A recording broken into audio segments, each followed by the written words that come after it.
حضرت ابو جندل رضی اللہ عنہ جو کہ مکہ میں مسلمان ہو گئے تھے، قریش نے انہیں قید کر رکھا تھا۔ صلح حدیبیہ کے موقع پر وہ موقع پا کر زنجیروں سمیت ہی بھاگ کر لشکر اسلامی میں پہنچ گئے۔ سہیل جو کہ قریش کا وکیل تھا، اس نے کہا، اے محمد صلی اللہ علیہ وسلم، معاہدے کے مطابق ابو جندل کو ہمارے حوالے کیا جائے۔ نبی کریم صلی اللہ علیہ وآلہ وسلم نے فرمایا کہ جب تک عہد نامہ مکمل نہ ہو جائے اس کی شرائط پر عمل نہیں ہو سکتا۔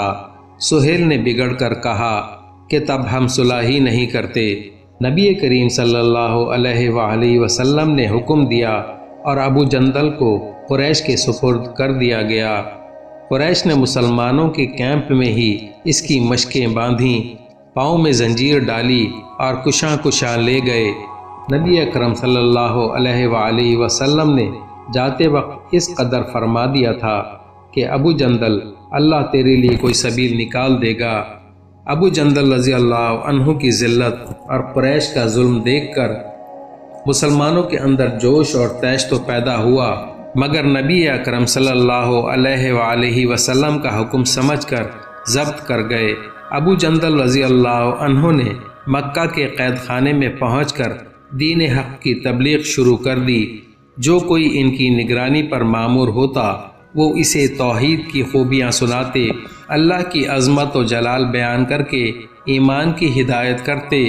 اللہ کی قدرت کہ ابو جندل رضی اللہ عنہ اپنے سچے ارادے اور صحیح میں کامیاب ہو جاتے اور وہ شخص مسلمان ہو جاتا۔ قریش اس دوسرے ایمان لانے والے کو بھی قید کر دیتے۔ اب یہ دونوں مل کر تبلیغ کا کام اسی قید خانے میں کرتے۔ الغرض اس طرح ابو جندل رضی اللہ عنہ کے قید ہو کر مکہ پہنچ جانے کا نتیجہ ہوا کہ 1 سال کے اندر تقریباً 300 اشخاص ایمان لے آئے۔ قارئین، نبی کریم صلی اللہ علیہ وآلہ وسلم نے وقتی طور پر ابو جندل رضی اللہ عنہ کو کفار کے حوالے کرنے کا جو فیصلہ کیا تھا، بظاہر وہ صحیح نہیں لگتا تھا، لیکن اس کا کتنا فائدہ ہوا کہ ابو جندل رضی اللہ عنہ کی وجہ سے 300 اشخاص نے اسلام قبول کیا۔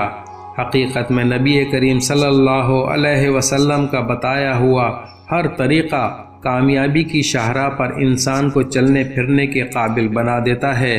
اللہ ہمیں اتباع رسول صلی اللہ علیہ وآلہ وسلم کی توفیق عنایت فرمائے، آمین۔